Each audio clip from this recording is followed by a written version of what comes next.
María Lourdes Afiuni, la jueza que fue a la cárcel por una orden directa de Hugo Chávez, escuchó hoy en un tribunal de Caracas una decisión judicial que le prohíbe utilizar la red social Twitter para comunicarse. La jueza obtuvo la libertad tras 3 años y medio de reclusión, justo antes de la celebración el pasado viernes de un encuentro en Roma entre el Papa Francisco y el mandatario venezolano Nicolás Maduro. La arbitraria prisión de Afiuni, durante la cual fue torturada y violada en varias ocasiones, según su propio testimonio, constituyó un caso emblemático del sometimiento del Poder Judicial al chavismo. En diciembre del 2009, el entonces presidente Hugo Chávez ordenó su encarcelamiento y pidió que fuera condenada a 30 años de cárcel por haber otorgado la libertad condicional al empresario Eligio Cedeño, encarcelado sin juicio por presunta corrupción. Afiuni fue abusada y maltratada durante su largo encarcelamiento y goza desde la pasada semana de libertad condicional, sin posibilidades de contacto con la prensa, entre otras restricciones. Y aquí está, como hemos anunciado, Eligio Cedeño. Eligio Cedeño, muchas gracias por haber escogido este programa para dar sus primeras declaraciones en la televisión de Miami. Gracias a usted. ¿Por qué no hablaba antes? No me invitaba. Evidentemente que esto ha sido una historia que puede ser perfectamente una novela o una película, un thriller en Hollywood. Ya hay un libro, el libro más vendido. Ya hay un libro, el libro más vendido en Venezuela. ¿Cuál es el origen de esta persecución contra Eligio Cedeño? En el libro se cita problemas con Chávez, salieron a relucir unas fotografías comprometedoras de la hija de Chávez con un amigo y socio suyo, y esas fotos habían sido tomadas en su apartamento. ¿Qué hay de cierto en esto? No, eso no es verdad. No ha salido tal foto. No era su apartamento. No hay ninguna foto. Esta persona no es mi socio. Era una persona que era cliente del banco y esa foto no ha circulado. Es que son mitologías que se crean alrededor de eso. ¿A qué atribuye usted la persecución del presidente en persona contra Eligio Cedeño directamente? Mira, yo no lo sé. Me hubiese gustado que me lo dijera. Lamentablemente ya no lo va a poder hacer. La última versión que me dio a mí el presidente de la Asamblea Nacional el día que me presenté para presentarme ante la justicia, valga la redundancia, es que ellos estaban convencidos de que yo había financiado y pagado la fuga de Carlos Ortega. Eso me dijo Diosdado Cabello en una reunión que tuvimos la misma tarde que me detuvieron. ¿Usted era amigo de ellos? ¿Tenía buenas relaciones con ellos anteriormente? ¿Nunca? No, lo estaba conociendo ese día. Ya. Y me dijo que ellos no iban a permitir que un empresario que estaba haciendo dinero en su gobierno, no con su gobierno, sino yo tenía un banco privado, estuviese financiando la oposición de la manera tan abierta como yo lo hacía. Usted era presidente del grupo CEDEL. Sí, y presidente de 2 bancos, de Bolívar Banco y Banpro. ¿Y fueron intervenidos ambos bancos? No, porque eran unos bancos que estaban en unas condiciones muy sanas. A los 3 meses los tuve que vender porque se me acercaba alguien cercano al gobierno, empresario, y me dijeron que si vendía el banco por un precio inferior a lo que costaba, según la capitalización de mercado, me daban la libertad y me mostraron hasta la boleta de libertad. ¿Y qué dijo usted? Bueno, accedí, porque cuando estás preso, el gobierno está en contra tuya, todas las autoridades en contra tuya, no tiene sentido que tú tengas un negocio tan neurálgico como es un banco, muy delicado. El último ejemplo, Globovisión, lo que pasó con Globovisión. Básicamente, sí. Ahora bien, usted fue acusado de contrabando por simulación de importación, distracción de recursos bancarios, obtención de dólares americanos de modo fraudulento y una estafa al Estado venezolano que ascendería a 27 millones de dólares. No, la acusación solamente las 3 primeras. Las 3 simulación de contrabando, obtención fraudulenta de divisas y distracción de fondos. Quien autoriza la obtención de divisas es el Estado, no es un banco. El señor Gustavo Array vino a la institución y tramitó una solicitud de dólares en Cadivi a través del banco, como lo hicieron miles de clientes. Ellos lo acusan de que no trajo la mercancía y la ley dice claramente que el que no trae la mercancía devuelve los dólares y le devuelven los bolívares. Por eso es que no hay estafa. Siempre por las redes sociales se habla de robo, pero no hubo tal robo y así lo dijeron los técnicos que presentó la Fiscalía. El señor compró unas divisas, pagó bolívares y le dieron las divisas. No trajo la mercancía, le correspondía devolver las divisas y que le devolvieran los bolívares. Y él lo ofreció varias veces, pero este no era un caso que se estaba tratando como un caso ordinario, unas instrucciones gubernamentales en el cual le pasaron la factura a este empresario, no sé por qué, me supongo que porque tenía alguna relación con la hija del presidente, y a mí por la posición política que tenía en contra del gobierno. la tuve y además la tuve abiertamente porque sentía que este no era un gobierno democrático y yo simplemente me oponía de una manera democrática. Y aprovechan y mezclan los casos para ponernos en prisión a ambos, ¿no?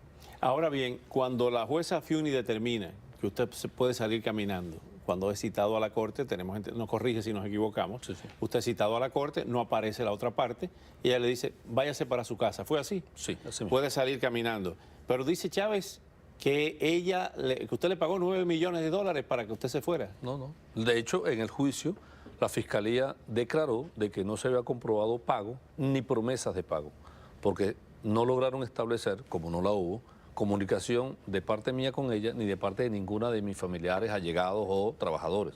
Vamos a ver al presidente Chávez en el momento que se refería a usted, porque todavía no me cabe en la cabeza y seguro a muchos televidentes tal empecinamiento en Eligio Cedeño en la jueza Fiuni. Y es importante que la gente presencie cómo él lee el nombre de la juez, pero el mío lo dice de memoria. Vamos a verlo. Nadie se sabe el nombre de un preso de memoria, un preso común. Vamos a ver. ¿Cómo es posible que un juez o una juez, lo que sea, se preste para una vagabundería como la que ocurrió con el señor Cedeño? Viene la juez, se pone de acuerdo con unos señores y entonces viene y le da, toma una decisión y estaba todo trabajado, todo preparado y sacaron a este señor por la puerta de atrás y se perdió. Ahora apareció, fíjense, en Estados Unidos. ¿Está o no está bien presa esa juez? Está bien presa, comadre. Y yo pido que se le aplique todo el peso de la ley. ¿Por qué ese empecinamiento? Dice que lo sacaron por la puerta de atrás y que No es entonces verdad. usted se perdió. ¿Cómo fue eso? No es verdad, no. Nosotros fuimos a una audiencia, la Fiscalía no se presentó, como siempre hacían. De hecho, yo estuve 2 años y 10 meses y nunca se hizo un juicio, porque ellos no tenían las pruebas para hacer un juicio. Lo que ¿Tuvo hacían 2 era- años y 10 meses acusado o en arresto domiciliario? No, en una cárcel Preso. preso. Entonces, la Fiscalía no se presentaba y como tenía una orden de las Naciones Unidas de que la detención mía era arbitraria, la juez decide darme una cautelar después que cierra la audiencia de diferimiento porque la Fiscalía no se presenta y ella toma una decisión en relación a la recomendación del Grupo de Trabajo de las Naciones Unidas. Esos tribunales no tienen puerta de atrás. El presidente Chávez, por supuesto, después que él dio el golpe de Estado, él siempre se negó a ir a los tribunales. Por eso, y nunca los visitó como presidente, ni como candidato, ni como ciudadano. Entonces no sabe que los tribunales tienen una puerta de entrada y es un edificio de muchos pisos, por lo tanto no hay puerta de atrás y todos los que conocen los tribunales saben que no hubo puerta de atrás. Yo salí por la puerta principal, como salen todos los presos que le dan libertad en los tribunales, que son miles que les otorgan libertad. ¿Le sorprendió que la jueza lo dejara libre? Mira, me sorprendió que tomara la decisión en ese momento, pero yo sí sabía que esta juez era una juez que no tomaba líneas políticas. Eran muy pocos, de los 51 jueces que había. ¿Cómo usted llegó aquí a Miami? Mira, yo estuve 8 días... ¿Cómo salió cómo se escapó? Bueno, yo me fui a mi casa, como efectivamente tenía que pasar a los 20 minutos, ponen presa a la juez y yo me pongo sobre el resguardo para ver qué pasaba. Me allanan la casa de todos mis familiares sin orden judicial y me empiezan a buscar como buscar un delincuente sin una orden. De hecho, la revocatoria de mi libertad la hacen es el día 19 de diciembre, cuando yo tenía 9 días tenían buscándome por toda ¿Y Venezuela. dónde estaba usted? Yo estaba casi una amiga, en la casa de una amiga, En Caracas. en Caracas. Y entonces salió de la casa de esa amiga y ¿para dónde se fue? Llegué a Curazao y de Curazao volé a Estados En Unidos. un bote. En un bote, sí. ¿Cómo llegó a Curazao? De una forma inexplicable, que como es un mecanismo, yo siempre digo Ya pasó, ya está desclasificado. lo que eso. pasa es Cuénteme. que en Venezuela siguen las persecuciones, entonces... Pero sí, usted salió en un bote de motor, de remos, en una canoa, ¿cómo salió? en un bote. En balsa, no fue. Es que son mecanismos que si yo los develo, Ajá. el gobierno cuando siga pasando, porque esto va a seguir pasando, porque es un régimen que persigue, le empiezo a troncar la ruta a las demás personas que van a seguir. Porque hay una ruta. Por supuesto, y es la ruta que usa casi todas las personas que han salido perseguidas políticas. Esto es viaje a Carlos Ortega, todos los... Patricia Poleo Patricia también. Poleo, todos hemos usado básicamente la misma ruta. Dice que usted se montó en un mototaxi del juzgado y llegó a la casa de la amiga. No, yo iba para la oficina y en el camino me avisaron de que la DICIN no quería recibir la boleta, que estaba llenando el tribunal. Entonces yo me desvié hacia un hotel que se llama el Alba Caracas, Ajá. y ahí esperé las reacciones. Cuando vi por televisión que se están llevando preso todo el mundo, llamé a esta amiga que me fuera a recoger. Que la fuera a recoger. Entonces llegó a Curazao por vía, vamos a decir, marítima. Marítima. Y de Curazao entonces en avión a Miami. Sí, en avión a Miami. ¿Y cómo? Pero usted tenía su pasaporte. Todos sus Sí, yo tenía mi documentos, pasaporte. Visa en los Estados Unidos. Y visa, pero yo usaré el mecanismo que en mi opinión es el legal, que cuando te presentas ante el oficial de inmigración y te pregunta a qué vienes, le dices que vienes a solicitar asilo. Eso trae como consecuencia que tienes que pasar a un centro de detención, Claro. pero yo creo que es lo más honesto con las autoridades americanas, porque decir que vengo de visita y posteriormente pedir asilo, que es lo que hace el 99% de las personas para no pasar por el centro de detención, no es algo honesto. Hablaba de que usted se tiró en paracaídas en Curazao. Todo eso forma parte de la novela. las metodologías. Sí. De la mitología. Sí, señor. Usted no es una especie de James Bond, entonces, en este caso. que se El tiró en gobierno me ha paracaídas. tratado de poner como un caso de mitología para poder justificar el daño que le han hecho a esta señora. ¿Usted ha llegado a conversar con la jueza Fiuni y con sus familiares después de todo lo que ha pasado? Después de su detención he tenido comunicación con ambos. ¿Cómo se siente usted con todo lo que le hicieron a la jueza Fiuni? O sea, las consecuencias que ha tenido que pagar por esa orden de ponerlo en libertad. Violada, tuvieron que operarla. O sea, es un cuadro espantoso lo que le hicieron. Sí, me siento causante de lo que le pasó.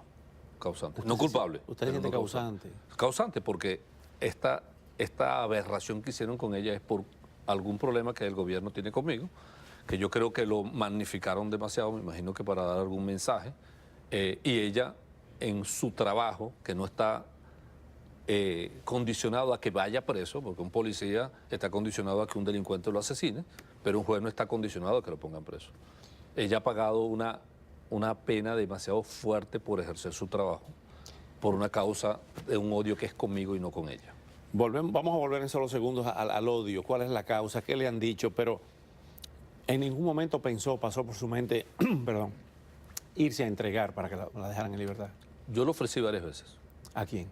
Yo lo ofrecí públicamente estando ya detenida, lo ofrecí con el gobierno, pero ellos simplemente lo que trataban de hacer era ver cómo me secuestraban. Dejarlo a los dos presos en vez de supuesto. saltarla a ella. Sí. Ahora bien, ¿cuál es la versión que usted quizá encuentra más lógica, más certera, si hay alguna lógica en esto, de por qué ese odio, esa sevicia contra Eligio Cedeño por parte del gobierno? Mira, yo creo que hay varias. Una, efectivamente, yo era un financista importante de los movimientos democráticos en Venezuela. De la oposición. Sí, y abiertamente.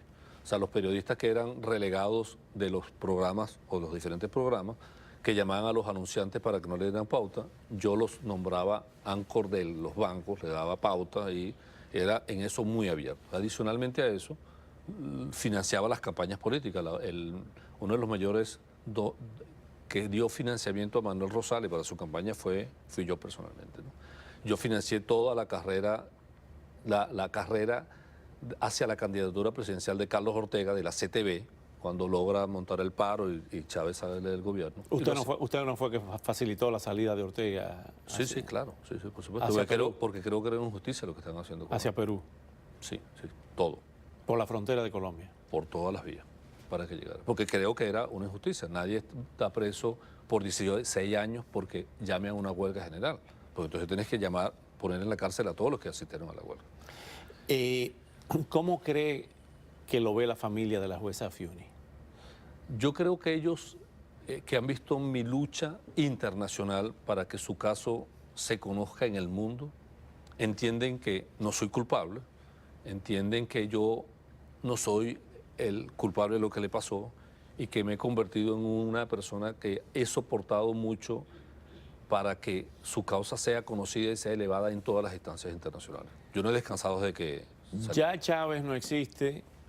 Se habla de fisuras dentro del chavismo. ¿Hay algún sector del chavismo, si no Nicolás Maduro, Diosdado Cabello, o algún sector del chavismo que ha tratado de acercarse a usted?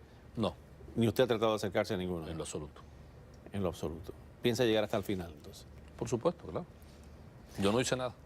Usted no hizo nada. No, yo simplemente era el presidente de un banco donde un cliente hizo una transacción que si hubo una irregularidad fue entre el cliente y el organismo del Estado. Usted es de un origen muy humilde. ¿Cómo usted hizo esa fortuna? Trabajando.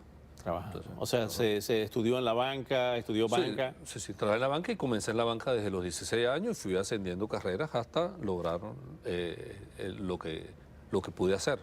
Fundamentalmente el éxito estaba concentrado en una institución financiera que compré, que estaba a punto de quebrar y necesitaba poco capital, y yo hice un trabajo importante y volteé los números de esa institución y la logré vender 3 años después por más o menos 7 veces el precio de lo que compré. Qué bien. El gobierno de Maduro dice que hay banqueros, y el mismo Chávez lo decía, que lo que hacían era financiar para cometer actos terroristas, atentados contra los dirigentes chavistas, y entre ese grupo lo incluía usted. ¿Qué tiene usted que decir a esos señalamientos? No, eso no es verdad. Aquí los únicos que han tratado de tomar el poder asesinando personas son los comandantes del 4F en el año 92 cuando dieron un golpe de Estado. De resto, en Venezuela no se han visto casos terroristas. La clasificación, y ayer hablamos de eso, de Standard & Poor's, de la deuda venezolana, la bajaron de B+ a B. La inflación se espera en un 40% en lo que resta de año. ¿Cómo ve el panorama inmediato venezolano con esos números? Muy trágico. Creo que Standard & Poor's ha sido generoso con Venezuela. Creo que deberían conocer un poco más los números. Lo que ha hecho Chávez y su revolución es destruir un país que ha tenido los mayores ingresos por la venta de petróleo en la historia de Venezuela. Lo han tenido en un periodo presidencial, por llamarlo 14 años, y todo el dinero se lo han robado, lo han regalado y lo han mal usado. O sea, hoy en día Venezuela no tiene divisas para comprar rollos de papel toalé para sus habitantes, pero sí tiene dólares para ir a remodelar autopistas en otros países y regalarle dinero a la Cuba y esa cantidad de cosas, porque es un país, es un gobierno que no piensa en el pueblo, sino piensan en ellos mantenerse en el poder y ir comprando preventas en todos los países para conseguir apoyo. Eligio Cedeño, es la primera vez que viene al programa, pero espero que no sea la última.